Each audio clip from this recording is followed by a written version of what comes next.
Memo Some is my name. A wildlife conservationist and the founder of Wild Now Foundation, which is an organization centered on wildlife conservation with the inclusion of young people. I grew up in Laikipia County, and I think that's where my journey in conservation started from. My family has been very much involved in conservation since I was pretty young. And I particularly remember my mom reminding me about, we would have family prayers, and she would mention almost everybody's name.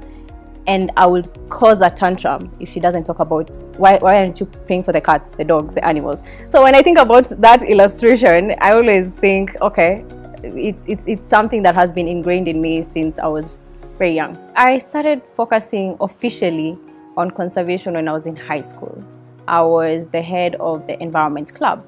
And it's where I noticed that there was a gap between wildlife conservation and youth involvement. The government noticed what I was doing, international organization wanted to be involved, but this was just Some. This was just Some doing her thing with her love for animals, right? And I realized that a lot of young people would want to be involved in that. And they thought it was an organization. So why not give them that platform to learn more and be part of the solution, right? So I launched Wild Now in 2019. It's been an amazing 3 years. And in 2020 is when there was an announcement about the management plan, the KWS management plan. So we petitioned in Parliament. We got a few young people to also be vocal on the issue on social media.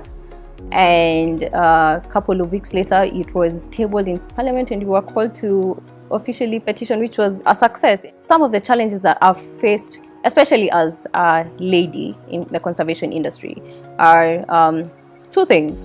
One is I am very hardworking, and in everything that I do, I put my best foot forward. But it's recently that I realized it's not an issue that a lot of women are talking about, yet it's a concern that I think majority of women go through. The desperate drive for perfectionism. It took time for me to be able to know that I need people to work with. It's not Some doing this alone. I need a whole community behind my back. Number two, it's okay if something doesn't go right. And number three, failure basically means it's not your thing, it's not something that you're supposed to focus on, or it's something that you're supposed to do better. So when I learned all this when I was running Wild Now, it changed the whole game of how I'm going to do Wild Now. The one thing that I would want to change in the climate change industry is on making climate justice more of an individual responsibility than it is as a collective responsibility. Something else is focusing on action plans and less on the advocacy. Climate change is becoming a trend that every young person wants to be involved in, but it's losing the significance of what climate change really is.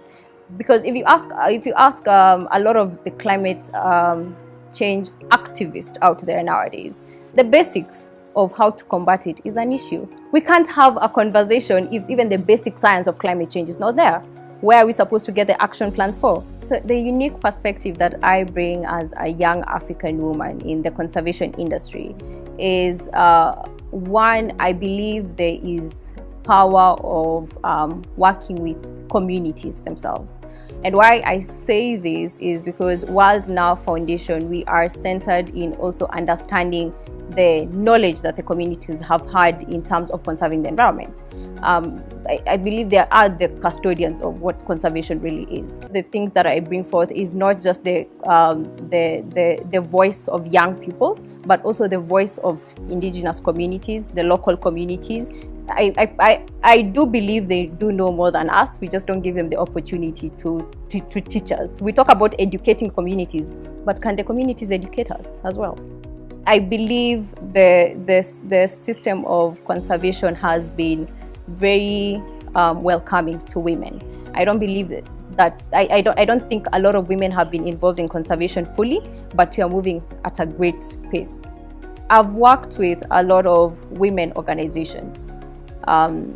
and I've learned a lot. But one of the things that I think I took home from that is that I want to change as a young woman is how we approach supporting each other.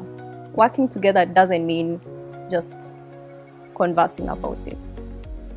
Always be accountable of your sister. And I say that because, as I mentioned, I understand the importance of having a role model. And when you join forces and say, I want to see Some in the next few years with this position so that she's able to execute this and this. When we do join forces in execution itself, not just supporting each other vocally, there's power in that. Hello, my name is Some. Let's break the bias.